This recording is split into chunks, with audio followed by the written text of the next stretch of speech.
I remember this young lady, she had just gotten vaccinated. She's African American, and she goes home and she talks to her grandmother. Grandma, you need to be vaccinated. Grandma says, absolutely not. I don't trust the healthcare system. I don't trust any of these people. I'm not going to get vaccinated. The young lady says, well, Mom, the lady who vaccinated me is African American. She says, well, in that case, take me, I want to get vaccinated. The message is important, but so is the messenger.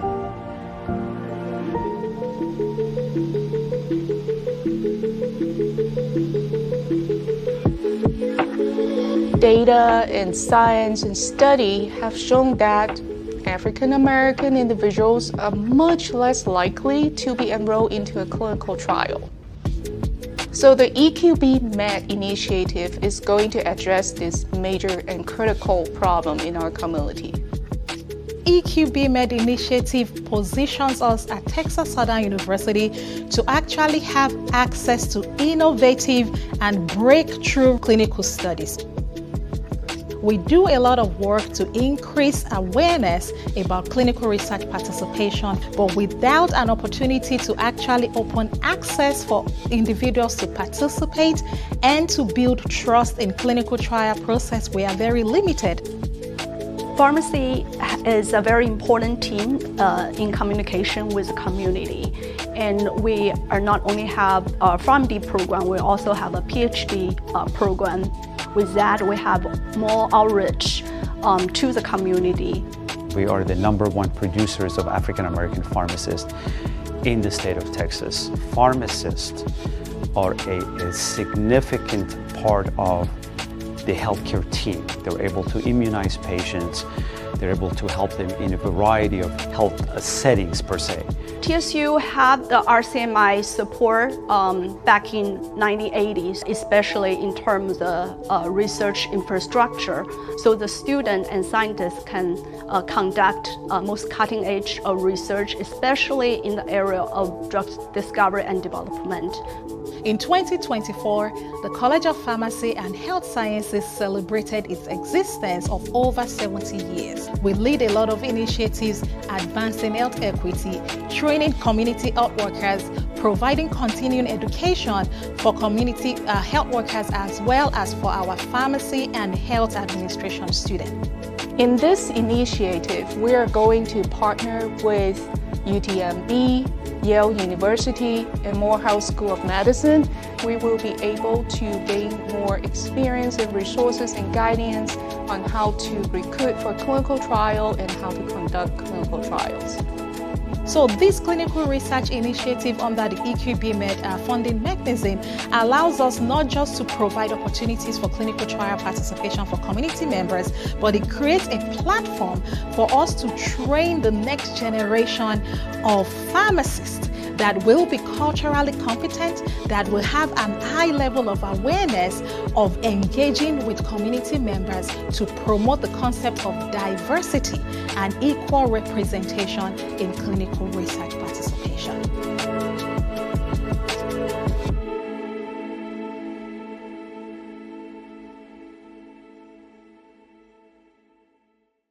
Hello, my name is Veronica Ajawale Mwema.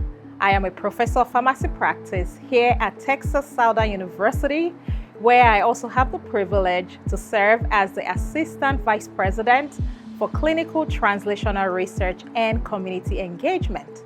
I am the founding director for the TSU Health Mobile Unit Initiative, and I am very excited to share this initiative with you. The TSU Mobile Health Unit is a 40-foot fully equipped, wheelchair-accessible, telehealth-ready mobile unit with a screening mammogram room, clinical services room, and a community engagement room. There is an expandable awning on both sides of the TSU Mobile Health Unit with a large screen outdoor TV on the outside panel for community education. This allows us to engage with community members outdoors while also providing various clinical services inside the unit. The back panel of our mobile units allows us to highlight our different programs and sponsors. We are extremely delighted to share that the TSU Mobile Health Unit has capacity to bring cancer screening and health services directly to you in the community. The community engagement room in our mobile health unit provides a private space for patient check-in as well as community engagement activities. This room also features a TV screen that allows our community members to view educational programs while waiting to receive clinical services. Our wheelchair-accessible mammogram suite is equipped with a state-of-the-art mammogram equipment, allowing us to offer high-quality 3D screening mammograms in the community. Our state-of-the-art clinical service room on the unit allows us private spaces to provide clinical services and preventive health care services, including high blood pressure screening, hemoglobin A1C for diabetes, and cholesterol screening, as well as lab sample collections that can be stored in our hospital-grade refrigerators or freezers.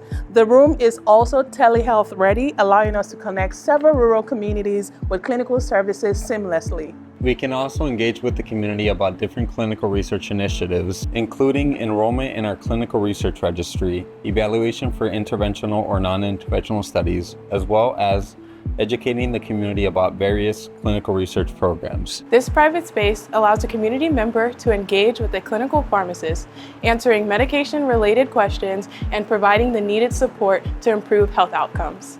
The TSU Mobile Health Unit initiative also positions TSU to lead the way in civic engagement, research, and training of future healthcare professionals and social support staff who have a deep understanding of the community and a commitment to advancing health outcomes in the community. This is TSU Mobile Health Unit, bringing cancer screening and health services to you.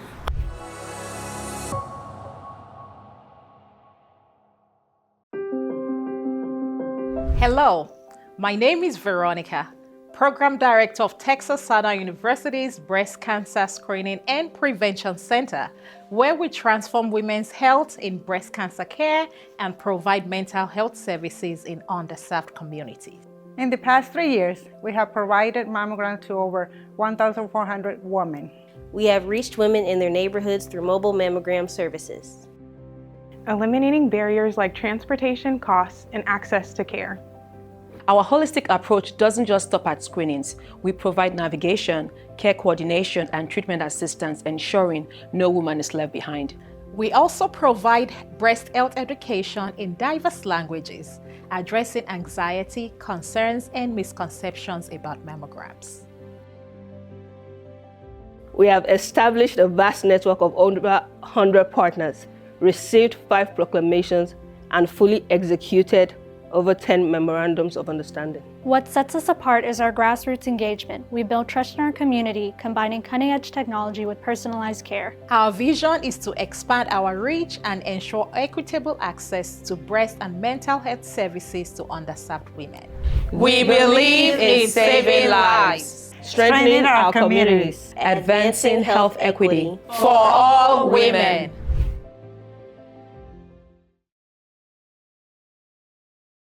Hello, my name is Veronica Ajewale. I'm an Associate Professor of Pharmacy Practice and the Director for the Community Engagement Core of the NIH-funded Center for Biomedical and Minority Health Research here at Texas Southern University. I want to say a big thank you to you and the community members for joining us for today's program.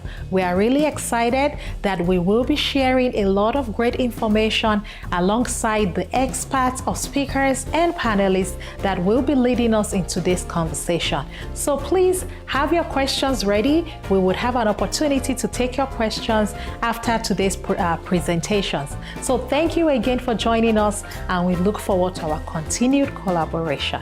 Thank you.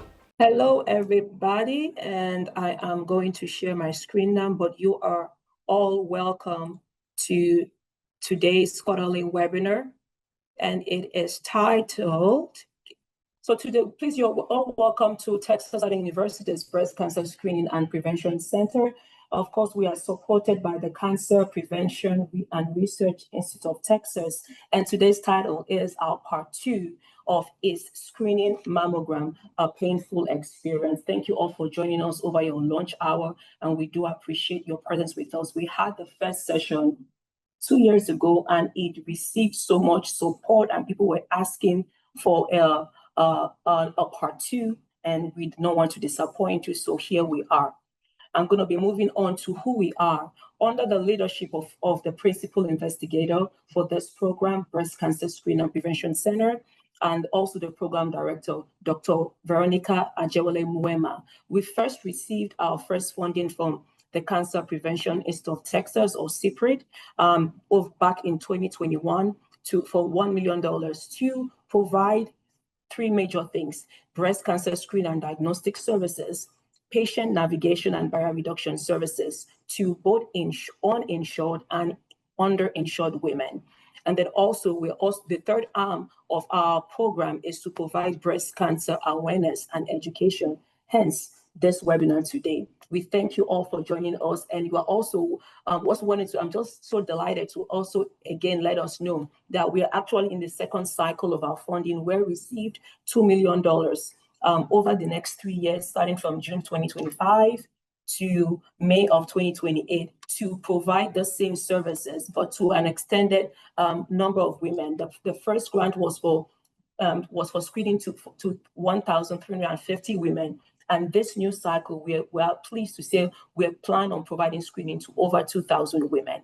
And we are also servicing women in 9 counties: Harris, Grimes, Matagorda, Walker, Wharton, Brazoria, Galveston, Polk, and Trinity counties. And this is just a data showing what we have done from March 2022 to February of this year. We are honored to have provided screening mammogram services to over 1,900 women and counting, education to 5,300 people, and navigation services to 6,100 people. All right, and then this is just an introduction to our breast cancer Screening and Prevention Center team. Dr. Ajewole, you see up there, is our principal investigator and program director. We've got Dr. Annalise Gonzalez, who is our breast medical oncologist. And we've got also our other team members, and we're very glad for their support. Thank you to our team. We appreciate your support for our program in serving our women in various counties. And just want to also just highlight our TSU mobile health unit. Also under the founding director, Dr. Ajewole Muema, we have this TSU Mobile Health Unit initiative. So it's on ground, it is fully furnished to provide both mammogram screening services and prevention services as well. Also, it is telehealth ready. So please, if you know of anyone who wants to partner with us to make this, to bring this to a reality, to bring it out into our community and serve our community members in our various counties, please feel free to reach out to us. The link that is posted in the Q&A session is also the same link where you can go in and learn more about our mobile unit. So this is our also under the leadership of Dr. Ajewole Muema, we are pleased to say that back in 2025 of May, we launched the Clinical Research Registry under the Center for Clinical Research and Translational Services. And what is this? It's just pretty much a database where participants enrolled or registered, those who are interested, and their information is stored so that over a specified period of time, you tell us if you want to stay, you tell us if you change your mind and you want to leave. But pretty much with this information, we're able to link people, interested participants, to research that is going on to participate in clinical research.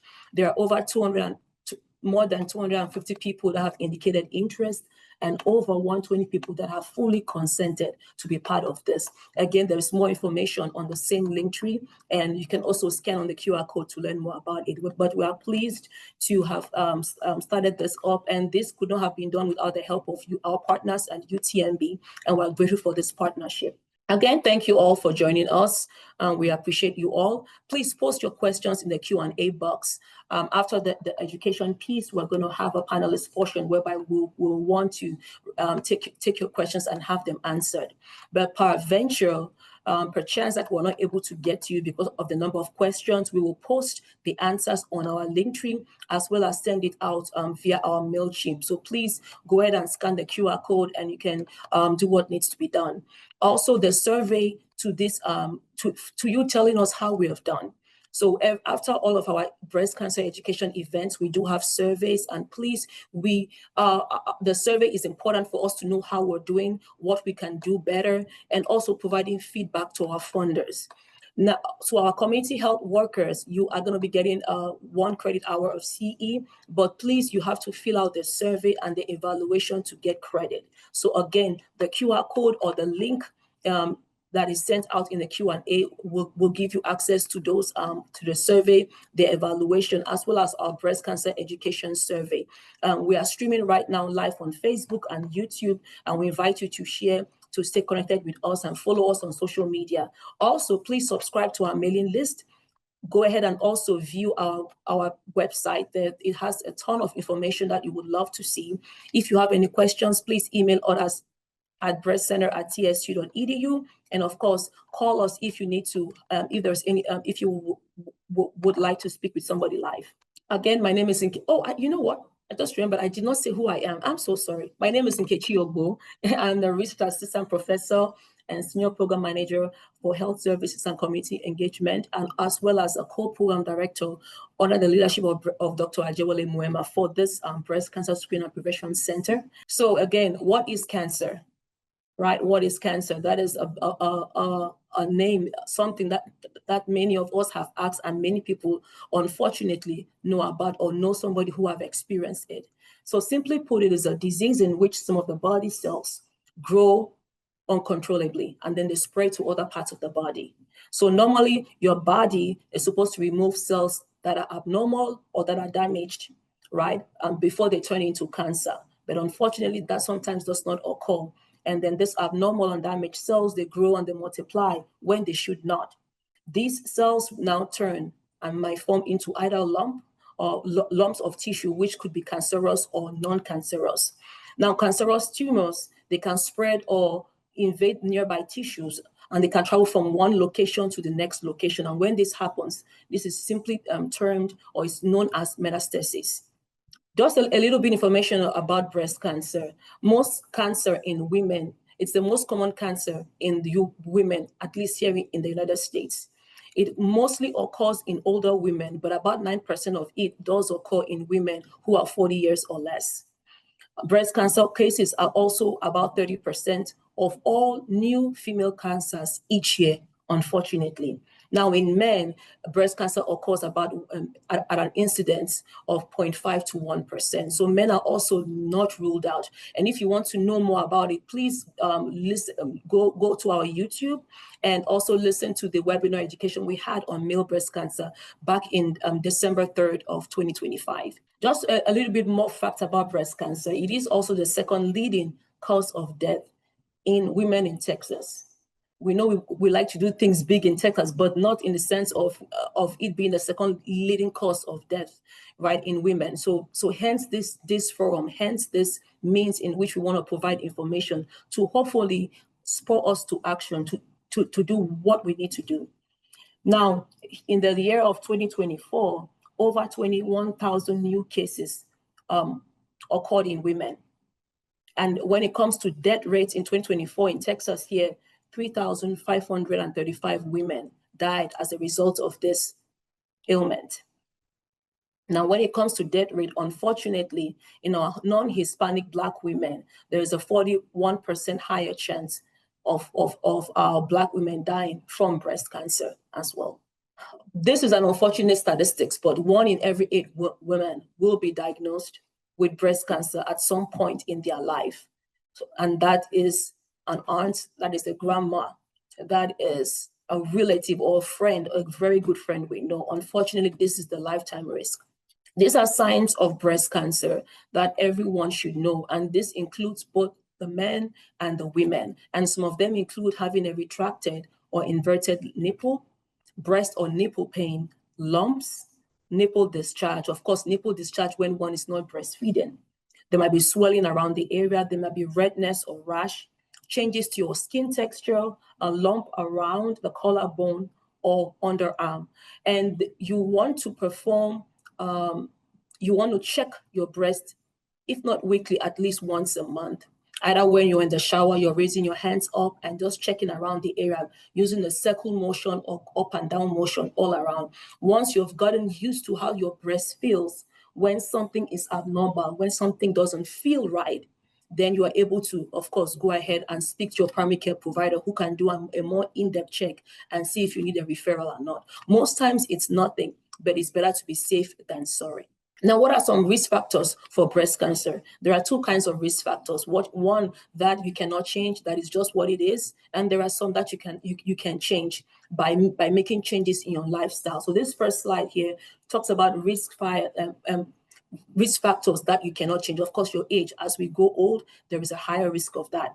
Gender, women are unfortunately more likely to get it than men. Genetics is just how you are made up. And the history, one's mother or one's sister or one's grandma had it, then unfortunately one is at a higher risk of getting it. And this one, of course, are the risk factors that you can change. Reducing or eliminating your alcohol intake, eating healthier, more fruits and veggies. Fruits and veggies have what you call many inflammatory processes which help to reduce inflammation in your body, that can cause cancer. So eating more of these healthier foods can also help us. Reducing your weight if you need to, exercising, reducing your exposure to radiation, and of course, stopping smoking. Now, this chart just talks about a breast cancer in African American or in Black women. Unfortunately, the previous slides I mentioned had said that a Black woman has a 41% higher risk, right? Now, the middle age of diagnosis for a Black woman is about 58 years, while for white women, 62 years of age. And Black women are more likely to be diagnosed with triple negative breast cancer, which has a lower recovery rate, hence earlier diagnosis. Now, the middle age of death from breast cancer in Black women is 62, while for white women is 69 years of age. And then also when it comes to inflammatory breast cancer, this is a rare and aggressive type and is more common, unfortunately, in Black women.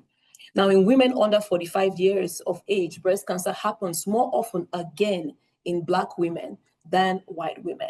And then this chart also talks about the breast cancer incidence and mortality here in Texas, and this is talking about between the year of 2018 and 2022. The blue bars is what you call the incidence rate, and then the gray bar is what you call the mortality rate. Incidence is how often it's occurring, while mortality is pretty much your death, how people are dying from it. Now, when it comes to our non-Hispanic whites, if you see on the blue line, it seems like, right, they're being diagnosed more, right? But then the death rate is only 20.4, which is less. But when you look at our non-Hispanic Black women, even though their incidence rate is lower than their non-Hispanic white, you see that their dying from it is higher, unfortunately. Now, when it comes to a 5-year relative survival, that means if you get diagnosed at a particular stage, in 5 years, where are you? The blue bars show your early stage, maybe stage 1, stage 2. Your late stage is a gray bar, which is probably maybe like your 3 or 4 and onwards. Now, for all races, which is the first column we are looking at, you have nearly 100% race when diagnosed at an early stage of having a 5-year survival. Now, when it comes to being diagnosed at a later stage, of course, the survival rate drops. When you look at your non-Hispanic white, that is also similar. When you look at your non-Hispanic Black, they still have a higher survival rate if diagnosed early, as opposed to if they're diagnosed at a later stage. So what is all this saying? That means check early, call attention, speak up early, so that we can, so if there is anything, then you get diagnosed early, and by God's grace, they get treated early. And then of course, your survival rate or survival chance is higher. So pretty much early diagnosis means a better prognosis for you. Now, 4 things to take away from this: be aware of your signs and symptoms. Be aware of what it is. Sometimes, it might be nothing, but it's better for you to be sure that it's nothing. Get medical advice if you notice anything that is abnormal on a screen, or notice any breast cancer signs or symptoms. Then be evaluated in a clinic right away or as soon as possible. Learn any diagnosis and follow up with any referrals for treatment and services. Now, the goal of screening is to catch cancer early, right? Finding breast cancer early is the key to improving your outcomes and closing that gap. The earlier a doctor finds breast cancer, the more likely a woman is to survive the disease. Now, screening, of course, is done by mammograms. Now, when it comes to screening mammogram, this picture here just shows sort of what happens, and it's an X-ray of the breast that are done when there are no breast cancer symptoms. It can find early stages, early signs of breast cancer, right? It uses low-dose radiation, and typically it takes just a few minutes for it to be done. And if a mammogram finds something that is not normal in the breast, there will be what you call a biopsy or a repeat mammogram in 6 to 12 months. And then some findings are benign, which means it's not harmful and needs to be monitored. Then a biopsy can be done by a radiologist using a needle, or by a surgeon in the office or in the operating room. And if there is anybody here who is needing, a referral, maybe to have a PCP or to receive screening from us, either if you are underinsured or uninsured, please feel free to even go to the link there, and you will see some services there, or you can call us at 713-313-5781, and we can triage you to the services you need. Thank you so much. Next slide, rather. Now, these are the NCCN guidelines for risk assessment. Pretty much somebody with an average risk is one who has no genetic history that can preclude one to that, no family cancer history, no personal health history, suggesting that the person is at an increased risk for breast cancer. And at that time, you probably adjust screening regularly at 40 years of age every year. But if one has an increased risk, and that means maybe like you have a family history of AIDS, or when a calculated risk is done, lifetime risk is done, is 20% or more, or one has had chest radiation between the ages of 10 and 30, or maybe you have extremely dense breast tissue or some genetic mutations, usually your screening will start earlier, maybe at the age of 30, or even sometimes as early as 25 in some cases. Some people might even need an annual breast MRI. But of course, this is something that your primary care doctor can help you to determine. You can go ahead and do what needs to be done if there is any cause for you to be screened earlier than 40 years of age. So pretty much the key thing is self-awareness. I think the key thing is also to advocate for yourself. If you feel like something doesn't seem right, something is wrong, then please go ahead and seek help, seek clarification.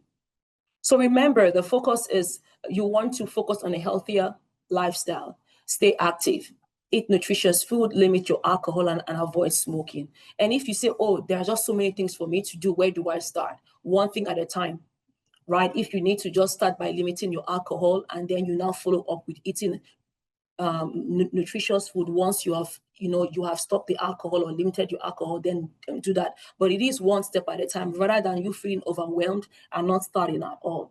Then get your regular screenings. Mammograms do save lives, and know your risk. Do your monthly self-exams, right? Know your breast, be familiar with it. Just like you can recognize the voice of somebody on the phone, you want to be able to recognize what is different about your breasts. Then pay attention to the warning signs. Don't ignore it. So watch for changes, the lumps thickening in the breast or underarm, changes in the breast size or in the shape, dimpling or puckering of the skin, any kind of nipple discharge or pain. Seek attention. And again, please, to our online attendees, feel free to post your questions if there are any. The survey link will also be posted online, and we're going to go on now to our panelist session, which I'm very excited for. I'm going to go on with the introductions. We've got a first-time screening mammogram recipient in the person of Dr. Veronica Ajewole Mwema, who, like I said earlier, she's the principal investigator for this grant program, but she's also a professor of pharmacy practice, and she's the assistant vice president for clinical translational research and community engagement at TSU. She received her PharmD from TSU and completed her oncology pharmacy residency at Houston Methodist Hospital. She's a board-certified oncology pharmacist with clinical practice in oral chemotherapy at Houston Methodist Hospital Cancer Center, where she's also an adjunct assistant professor of oncology. She's a principal investigator, like I said, of this grant program, and she's also her passion is anchored in advancing health outcomes in the community, as reflected in her dedication and service to her family, her patients, her students, her community, and of course, her church. Welcome, Dr. Ajewole. Thank you for joining us today. It's a pleasure to be here. Thank you so much. Thank you. And the next panelist member we have is Ms. Brittany Weston. Ms. Weston is the lead mammographer at the Rose, where she has proudly served for nearly 8 years. She began her journey with the Rose as a student, and then, of course, quickly demonstrating strong clinical skills, dedication to patient care, and a passion for women's health. Now, after completing her training, she was hired onto the team and has continued to grow within the organization. In her role, she performs a wide range of diagnostic and interventional breast imaging procedures, including mammograms, breast ultrasounds, stereotactic biopsies, ultrasound-guided biopsies, and bone density exams. Thank you, Ms. Weston, for joining us for a second time. We really appreciate your invaluable experience in this matter. Thank you so much. And last but not least, our next panelist member is Miss Deborah Davis.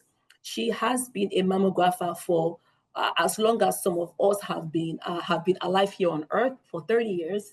She was a lead mammographer at MD Anderson Cancer Center for over 25 years until she retired. And she has performed diagnostic and screening exams, stereotactic breast biopsies, breast localizations for preparation of patient surgery, executed quality control, and worked on the mobile mammography vans. She has taught continuing education in mammography since 2006 and created also a mammography curriculum at UT MD Anderson School of Health Professions. She shares her compassion for breast health and, of course, loves to share her experiences and knowledge for future generation mammographers. Thank you, Ms. Davis. We pulled you out of retirement to share your knowledge, and we thank you for joining us today. Thank you all. All right. And I've got the mic, the invisible mic in my hands, and I'm going to ask us questions. So feel free to unmute yourselves. I'm going to go with our first mammography recipient, Dr. Veronica Ajewole. And my question for you is, as a first-time mammogram recipient, what motivated you to get screened? Awesome. Thank you so much, Dr. Obo, for that great question. And thank you to all the audience for joining us this afternoon. So like one of the slides Dr. Obo shared was about the screening recommendation and the screening age. I am privileged and, with every sense of humility to say that I am an average risk woman when it comes to my breast cancer risk. So I was not necessarily, there was no recommendation for me to receive screening mammogram until the age of 40. I turned 40 last year. And so it's almost like, okay, here it is, right? You need to go for what you've been preaching, all along. I have had the honor to preach to the choir. I've been leading breast cancer screening prevention programs for many, many years, since 2018 to be specific. So the clock finally clicked last year when I turned 40. So it was almost like, okay, now you have had the privilege to say this in the church, in the community, on multiple platforms for women to receive their screening mammogram. Now you're 40, okay, why not? Nothing stops you. Just go ahead and do what is needful. So for me, it went beyond. It was something that I actually looked forward to because when we had this screening mammogram, a painful experience last year or 2 years ago, there were a lot of questions, and I'm like, okay, I have actually never had a mammogram before. So, all I could say was on what I've been, the shared experience that other women have told me, this is what I can expect. But it was just, more like, okay, the time is here. You're 40, just go ahead and now stop preaching to the choir. You'll be the choir yourself, type of a thing. So that's really what led me to receive my mammogram last year. Thank you so much for that, Dr. Ajewale. And I want to encourage, if there's anyone who just turned or is turning 40 this year, this is the spur you need to please do the needful. Then I'm going to ask Miss Weston, for someone who is preparing for her very first mammogram, how should she plan? What should she wear? And what should she avoid? And what should she expect during such a visit? So we want them to try and wear a comfortable two-piece outfit. It's a lot easier, and sometimes if they wear dresses, it can be a little bit more revealing than needed. So we recommend that they wear the two-piece outfit. Avoid wearing any deodorants, lotions, or powders on or around the breasts and underarms, just because sometimes there's aluminum within the deodorant. So we have them remove that because any metals will show up in an x-ray. And then, of course, any powders or lotions can cause some artifacts within the actual image itself. Preparing for their visit, especially a first-time visit, can always be a little nerve-wracking. So we recommend that they do their research if needed, or call and ask us any questions. We could be happy to help them. Oh, that's great. Thank you so much. So call and ask if you have any questions, please, rather than not showing up at all. Miss Davis, my question to you is, over your 30 years of experience, right? What are the most common concerns or fears that patients share before their mammogram? Well, thank you for having me today. It's such an honor. Thank you. It's a great question. The number one fear usually is radiation. And we here, I am at work today. Even though I'm retired, I'm at work. We explain to them it's a very regulated dose, and that we explain in terms they can understand, like about a month walking around on the earth with background radiation. And that also their concerns are the compression. So we have signs up in our room explaining in layman terms why compression is so important. There's 7 benefits of compression. And the number one is to get even thickness throughout the whole entire image for good contrast and even penetration, and also reduces motion, reduces radiation, and it separates overlap tissue so we can see in between the structures of the anatomy of the breast to where we can find small details of possible pathologies, whether they're benign or cancerous. And so we have signs up to explain to them, but mainly their concerns are radiation dose and the compression. And we give good explanations under terms they can understand to explain that to them. But those are the biggest concerns. Thank you so much. I was talking to myself for a minute right there. But Dr. Ajewale, I'm going to go back to you. Can you walk us through your typical, your first experience when it came from arrival to completion? How was that for you? Any nerves, and then how comfortable were you during the procedure? Awesome. Thank you, Dr. Obo. And, this is again another place where I had to preach to the choir. So my birthday is in March. I have a birthday coming up a few days from today. So I had scheduled my mammogram a few days after my birthday. And guess what? I was late. Okay. My mammogram was in clinic. It was not on a mobile unit. So, I was running late from meetings and whatever. So I showed up maybe about 5-10 minutes late. And the ladies there, they still checked me in. And they were like, oh, all right, you'll be okay, go in. I sat in the waiting room for over an hour. Oh, wow. It was not, and I'm not going to tell, the healthcare system that I went to, But I'm like, okay, I need to go pick up my kids. Okay, the daycare is going to charge me $50 extra for, running late to pick up my children. So I had to leave. I had to leave, and I mean, it was a bit of a unpleasant customer service experience for me. Let me just put it that way. Of course, I was late. I took responsibility for being late, but the healthcare system itself, they told me, okay, we'll walk you in. But then for me to have been kept in the back room for over an hour was not just pleasant. And then I needed to reschedule, which took me another 6 schedule is tight.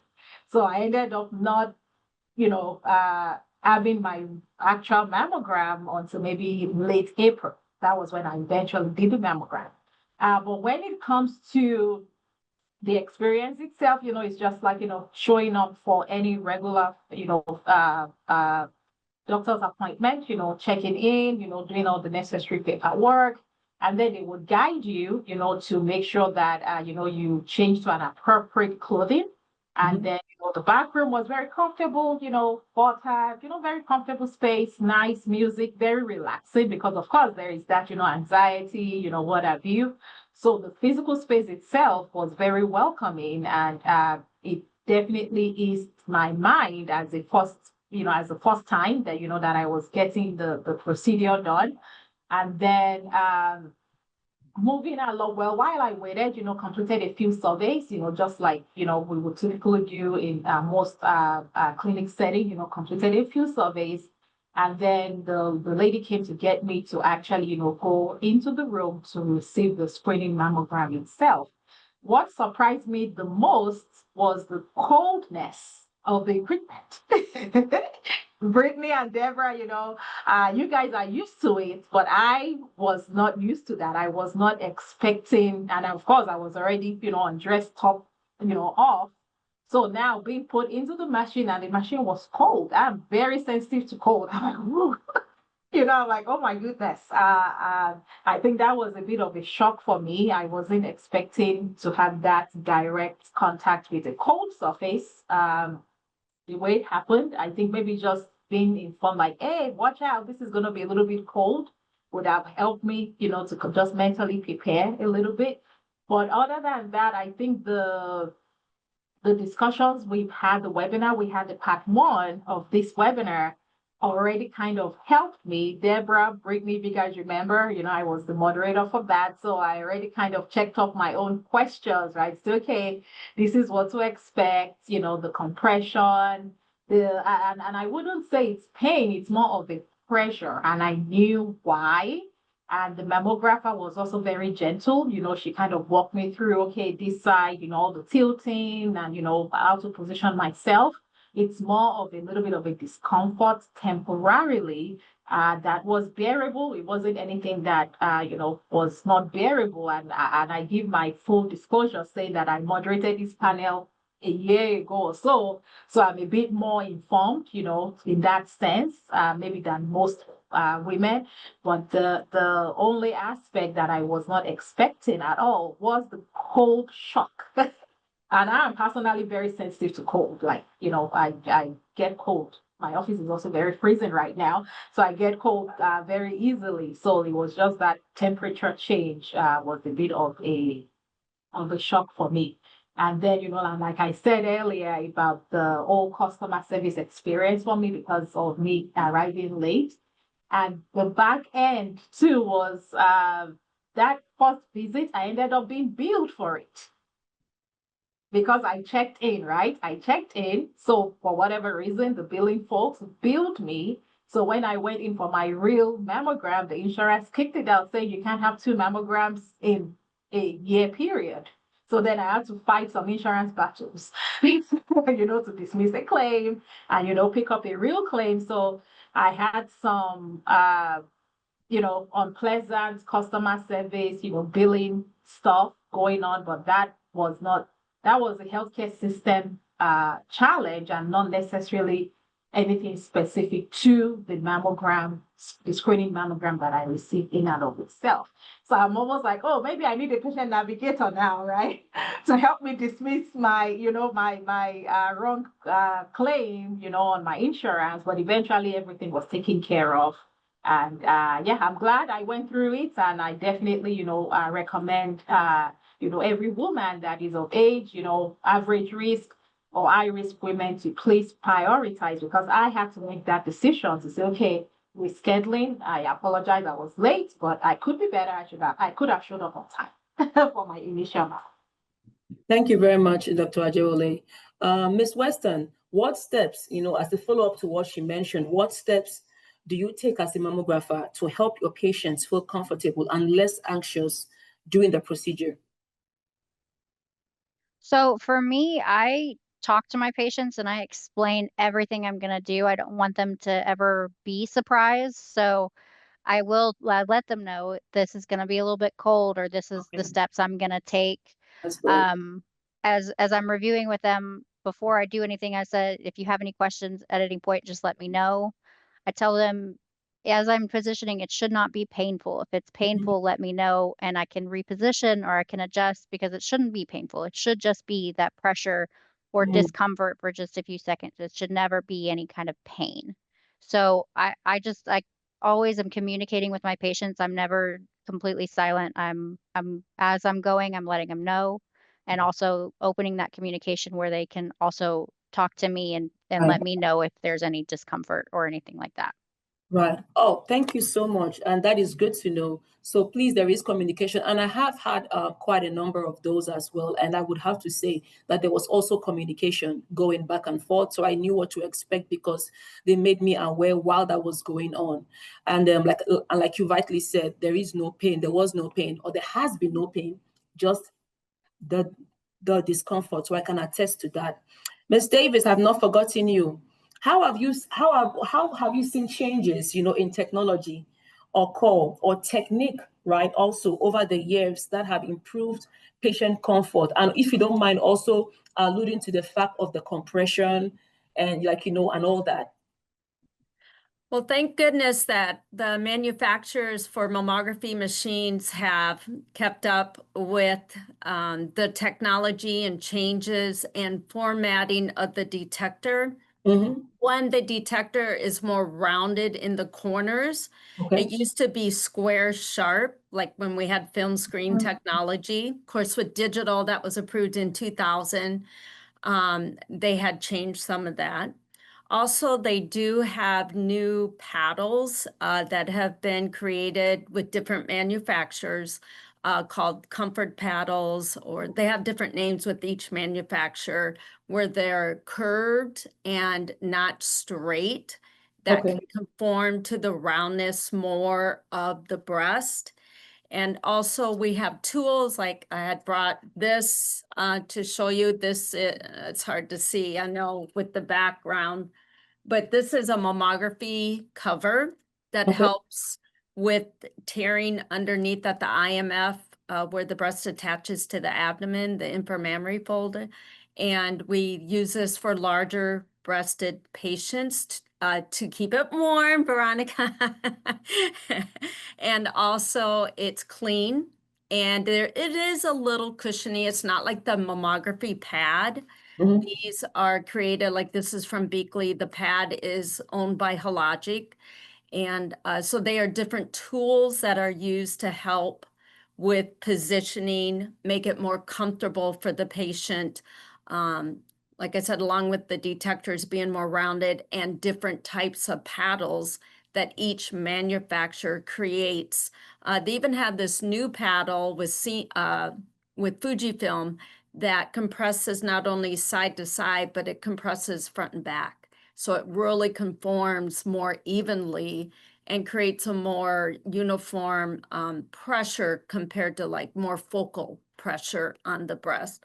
And so the manufacturers are listening to consumers about the discomfort and really working to improve their engineering on the machines. I'm so happy to hear that. Thank you. Yeah. Now you spoke of you spoke of like the breast size and whatnot. Miss Brittany, I'm gonna go to you for this question. Does breast size or breast density affect the experience for a woman in any way? either if it's too big or too small or whatnot, and the compression as well. Does that have any effect to the experience a woman has? It definitely can. A lot of our patients, they'll say, "Is it my breasts are bigger? Does this mean it's going to hurt more, or if it's smaller?" Um, it's what the breast size for me personally. I let the patient know. Typically, the more relaxed they are, the less it's going to feel as painful. So size shouldn't really affect it, but breast density can very much affect the amount of compression or the amount of pressure they will feel. The more breast density or the higher breast density that they have, they can definitely feel a lot more of that compression. You have tissue that's more tissue that needs to be compressed versus like a fatty breast. There's lobules and everything like that that are just not as not as much compression is needed on a fatty breast versus a dense breast. Oh, I guess that makes sense too. So thank you for explaining that. I am going to ask you, Ms. Davis. I know in my lecture or in my previous education of a few minutes ago, I mentioned about a mammogram. But I know with technology also there have been changes, or should I say, changes to the pictures, which is what an X-ray is, right? In taking of mammogram screening. So my question for you is, can you explain the difference between a standard 2D mammogram, a 3D mammogram, and an ultrasound? And does this experience vary depending on what you are doing on the imaging you're getting? Yes, ma'am. 2D imaging was created and approved by the FDA in 2000. So it's been around a really long time, 26 years. And there's many different manufacturers that have been approved by the FDA for 2D imaging. And that's where the X-ray tube just is at 0 degrees. It goes directly straight to the breast. And the number one problem with 2D imaging is superimposed breast tissue that can hide pathologies in the breast. Even though we do common different projections where we put tissue in different places on these projections, the number one is still superimposed breast tissue. Well, when 3D was approved in the United States in 2011, it was amazing because not only do we, by law, MQSA laws, have to do a 2D mammogram along with 3D, so we get both benefits. The 3D, the tube is angled off of the 0 axis and takes different angles depending on the manufacturer. It's all very different. And off of those projection images, which are angled off 0 axis, the computer steps in and separates those projection images into slices, tomosynthesis slices, to where you don't have overlap tissue. Now, it's not 100% specificity, meaning you find the pathology is 100%, but it is raised with just 2D alone. It is raised immensely with 2D and 3D. And it does have some drawbacks. The contrast is lowered. It is more dose, but it's still very regulated and very safe. Otherwise, it wouldn't have been approved by the FDA in the United States. And the benefit outweighs the extra radiation. And now they do have a synthesized view where you don't have to take the 2D. A computer creates a 2D image from the tomosynthesis images. So the technology is very good. In the United States, there's over 26,000 mammography machines. Unfortunately, only half are 3D, and it's been out since 2011. Oh, wow. And the cost is the biggest deterrent to purchase 3D for these facilities that are just trying to stay afloat to be able to perform mammography. And that's the drawback, is the price, because they're highly engineered. You have service contracts that you have to sign different levels. But 3D and 2D performed together do find more breast cancers. It's proven with all the clinical trials. And it is better, but unfortunately, like I said, not even half in the United States And there's other reasons maybe they don't have 3D. It's not all just finance, but that's the number one issue. And with ultrasound, yes, ultrasound, even along with mammography, does find more pathologies. Okay. Unfortunately, ultrasound can't see the small microcalcifications. So, you know, that's the sad part. Mammography still is the gold standard in the United States to find breast cancer at the earliest stage possible compared to any other modality alone. And but ultrasound does help correlate pathologies along with 2D and 3D mammography. But we are so excited. And we also do contrast enhanced mammography. That's the newest, even though it's been approved since 2011, it's really becoming very popular in the United States. We do it here at MD Anderson, but where we inject them with iodine, just like in CT, iodine contrast, and it shows enhancement and really replaces MRI because a lot of patients can't have MRI for some reason or another. And so that's like a whole, you could talk hours on contrast enhanced mammography, but that we're excited about that too. Okay. Thank you so much for explaining that. I mean, I had a follow-up question that came to my mind that I think maybe somebody might have at the back of their head when you mentioned about the 2D and 3D and about how half the centers or half the machines here in the States are just 2D as opposed to being both 2D and 3D. What came to my mind was videos like, black and white as opposed to colored. It looks better when you're watching colored movies as opposed to watching black and white movies. The film is just better. But I think a follow-up question I had that somebody will have hope is when it comes to insurances, because of course we know what the issues is with healthcare. In your experience, have you seen that some insurances will only want a woman to do just 3D as opposed to 3D and 2D, or universally, if there is a 3D, they'll pay for 3D?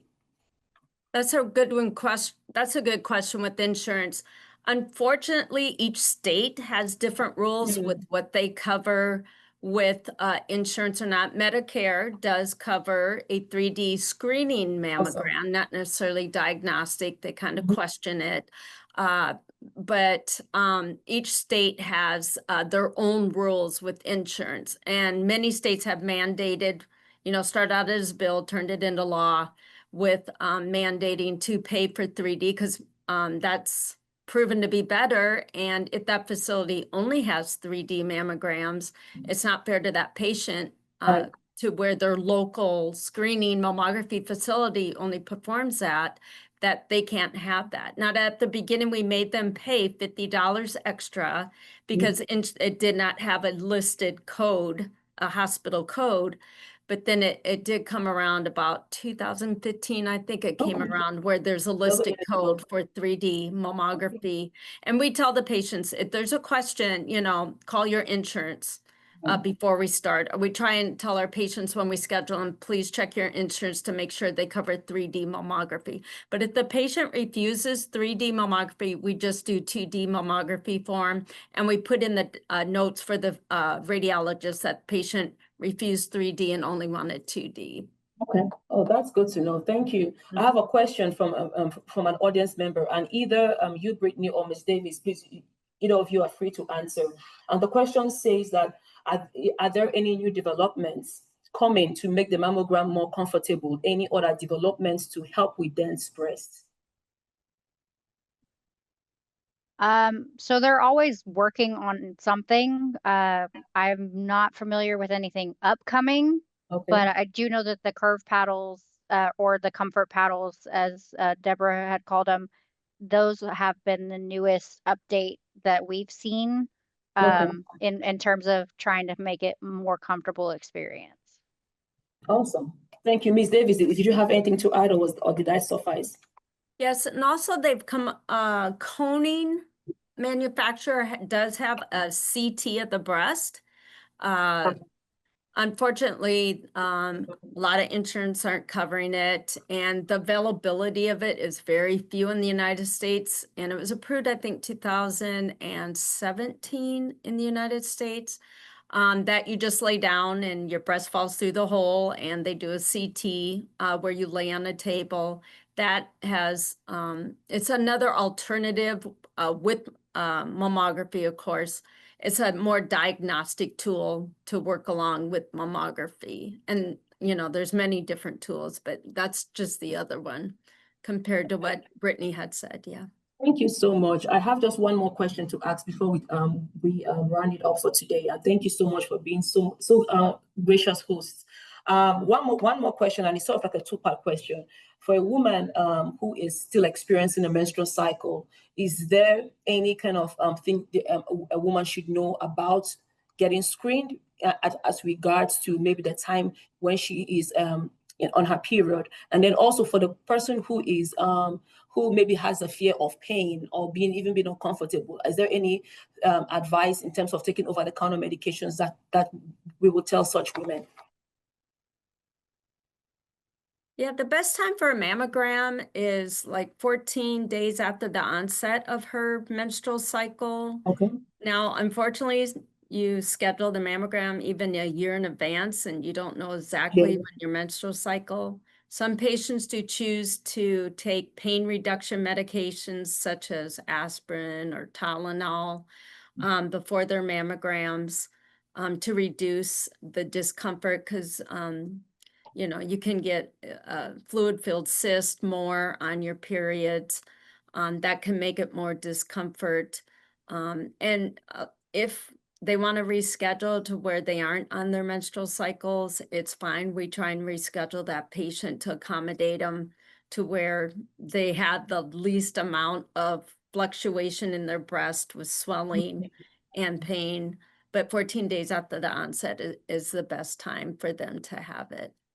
Well, that makes perfect sense. Ms. Weston, did you have anything to add to that? I think I saw you trying to come off mute. No, I completely agree with Deborah. We recommend about 2 weeks after the onset of your period. We do get some calls from patients like that request to reschedule just because they do have increased pain around that time, and we accommodate as needed. Thank you so much. I appreciate your feedback. And I have one more question for you, Dr. Ajewole. You're going to help us round it up as you are the principal investigator and the program director of our breast cancer screening prevention program. The whole thing, why you spent nights, writing this grant, how many hundreds of pages, right? And get this funding to provide screening for our women, our both uninsured and underinsured women. So for that woman who still it keeps putting off her mammogram, right? What would you say to such a woman? Thank you so much, Dr. Obo. The message is, let's just do it. Let's do it. Let's do it. Let's just do it because the discomfort is, mammogram, there is that discomfort, right? We've talked about it. We've talked about ways to reduce it, to manage your expectations. That's why we're having this conversation to help make people more informed, right? When you're more informed, you feel more comfortable in what you're doing. But at the end, I still had to make that decision to schedule myself. And even when I ran late and I had to reschedule, I had to redo it, right? I had to. So we all have conflicting priorities. And my own case is that typical case where I'm like, okay, I scheduled my mammogram and boom, I showed up late because I was caught in traffic. And then ended up waiting for an hour. But eventually I was scheduled and I got it completed. So the message here is clear to say, please just do it. Just the benefits outweighs the risk. With screening mammogram, there is the chance for early detection. Within our program, we've screened almost 2,000 women, and we diagnosed women with breast cancer. Yes, unfortunately, we've had breast cancer diagnoses, like you can imagine, after screening almost 2,000 women. The good thing, however, if I could put it that way, is that several of these women were diagnosed at an early stage. We've had a few, late stage diagnoses, but most of these women who are asymptomatic, who have been diagnosed are diagnosed at an early stage. So the whole idea is, let's do it. let's give ourselves that chance to live longer, to, live a life that has a good quality. And that if at all, if there will be any, diagnosis of any kind, those diagnoses can be identified early. So please don't put it away. Don't undervalue the importance of a screening mammogram or any form of health and wellness check. Make time for it, create room. And our team, specifically here at TSU, we are happy to guide and call and schedule and help walk you through. And we have these amazing experts, Deborah and Brittany, right? They've shared with us, some of those key nuggets on what will make that first time screener, or if you've not screened in the past several years, if you have questions, if you have doubts, we are here to support. And let's just do it. And Dr. Opo can sing a song of let's do it. Thank you so much, Dr. Ajawale. I'm sorry, I did not lie. I did not lie. We were done, but there's a question that just came up now, and I really want us to answer it just quickly for this person. And it says that, what about a 19-year-old with a breast lump that has pain for 2 years who was denied a mammogram? What can you suggest? How can we suggest navigating and whatnot? Here for us, we always follow the recommendation and the requests of a patient and a doctor. If the patient is wanting a mammogram and the doctor is also wanting it, we will perform that mammogram. We've diagnosed women as young as 21 years old with breast cancer, so we won't deny doing a mammogram if that is truly what the doctor and the patient are wanting. Okay. Yeah, we don't do it here. We start with ultrasound and MRI, radiation modalities first. Then if they see something, then we'll come back with the mammogram. We don't do them that young. 25 and older is our protocol, but I know every facility has different protocol. Okay, all right. And the last question here is that, can trauma cause breast cancer? Somebody's asking, should people avoid things like breast augmentation or heavy lifting to reduce chances of breast cancer? And this is going to be the last question. It's a good question. Trauma can cause like fat necrosis in the breast, which is scarring. Patients with implants, blunt force can rupture the implant. But as far as cancer, I'm not sure about that. But as far as scarring, yes, it can cause trauma to the breast with scarring. All right. Thank you so much. Thank you. And on that note, I'm going to thank you all for your time. Thank you for joining us, for giving us 1 hour of your precious time and some of us of your retirement to enlighten our participants today. And thank you also to our attendees who joined us online. You might have been eating or whatnot, but I know you've gotten 1 or 2 things that you can feel enlightened and empowered for. If you can do us a favor, please go on to the next screen. Next slide. If you can do us a favor, please to fill out our survey. It's important for us to get feedback on how we did, on what we can do better. Our community health workers, thank you for joining us. To get your free 1 hour of CE credit, please fill out the survey and the evaluation, and we should send you out your certificate under 2 weeks. Again, thank you for our Facebook and YouTube audiences who have joined us. We appreciate you. And at your free time, please go ahead and engage with us in our website as well.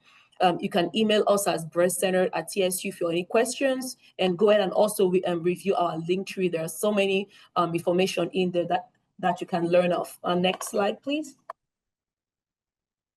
Now, moving on to our next event. We are full of events here at TSU. Under the leadership again of Dr. Veronica Ajawale, we're having our annual Clinical Research and Engagement Conference taking place Saturday, April 18th. And this time is going to be in the Cypress area. It's taking place at the Richard and Meg Weekly Community Center. It lasts for over 6 hours, but there'll be lunch provided, and I believe light breakfast as well. Please share this. You can join us in person or virtual, and would love to just share with the community what is going on in research. try to debunk some myths in there, and enlighten our community some more. And the other events taking place, next slide, is save the date, of course, for our two breast cancer events. We are having our next quarterly webinar also via Zoom, titled Thriving Beyond the Diagnosis, and just talking about life after breast cancer diagnosis. It's gonna be a solely panelist session whereby we're gonna have survivors share their experience as well as a healthcare provider. So please mark the date, June 10th, 2026, between 12 noon and 1 p.m. and we'll provide more information about this. Also, our annual breast cancer, We Roar Against Breast Cancer, taking place here at TSU campus, October 30th, between 11 a.m. and 3 p.m. There will be so much festivities going on. There will be panelist sessions. We're going to be honoring some survivors. We're going to having some pictures, some band members singing, eating and drinking, and so many festivities going on around breast cancer. So please don't fail to join us, and we appreciate you for your time. Thank you. Next slide. Again, if there's anyone who knows of anyone that would like to partner with us in bringing about the TSU Mobile Health Unit to provide preventative services as well as mammogram services out to our community members, please feel free to send us an email either through our breast center email, or even there is some links in our link tree that we can share more information with you about. Next slide. And again, of course, we are still interested in signing up community members, anyone who is interested in learning more about our clinical research program. Just scan the QR code and somebody will reach out to you in less than 2 weeks. And lastly, on behalf of Breast Cancer Screening and Prevention Center, thank you. Again, we do provide no-cost, convenient screening and diagnostic mammogram services to both our uninsured and underinsured women in Harris, Grimes, Malagoda, Walker, Wharton, Brazoria, Galveston, Polk, and Tricis County. We also provide patient navigation and barrier reduction services. And we work, of course, with both the Rose and MD Anderson. So we thank you both. Thank you, the Rose. Thank you, MD Anderson, for providing your support to us and for providing of yourself and your time to us to make this experience a great one. On that note, we'll see you all in June again. Thank you all. Bye-bye. Hello again. My name is Veronica Ajawale. I want to say a big thank you to each and every one of you for joining us for today's program. I am very certain that you have received a lot of great information that you will put to practice as we all grow together to become a healthier community. Thank you to our speaker and our panelists. Thank you for sharing today's content with us. Thank you to our locations. Thank you to our interns, our volunteers, to our sponsors and our funders. Thank you also to the staff of our program, the faculty, and the leadership of Texas Southern University for supporting us in making today's program a success. Most importantly, I want to say thank you to each and every of you, the community members. We appreciate your support. We do not want today's program to end just with today's event. We want you to continue to collaborate with us and engage with us. Our social media platforms are located at CECTX Southern U. On those platforms, you will find engaging information from today's program and all the other programs that we have going on in the Community Engagement Corps. So we implore you to continue to stay connected with us, engage with us as we move forward together in building a healthy and a wealthy community. Thank you for joining us, and we look forward to connecting soon. Bye. Hello, my name is Veronica, Program Director of Texas Southern University's Breast Cancer Screening and Prevention Center, where we transform women's health in breast cancer care and provide mental health services in underserved communities. In the past 3 years, we have provided mammograms to over 1,400 women. We have reached women in their neighborhoods through mobile mammogram services, eliminating barriers like transportation costs and access to care. Our holistic approach doesn't just stop at screenings. We provide navigation, care coordination, and treatment assistance, ensuring no woman is left behind. We also provide breast health education in diverse languages, addressing anxiety, concerns, and misconceptions about mammograms. We have established a vast network of over 100 partners, received 5 proclamations, and fully executed over 10 memorandums of understanding. What sets us apart is our grassroots engagement. We build trust in our community, combining cutting-edge technology with personalized care. Our vision is to expand our reach and ensure equitable access to breast and mental health services to underserved women. We believe in saving lives, strengthening our communities, advancing health equity for all women.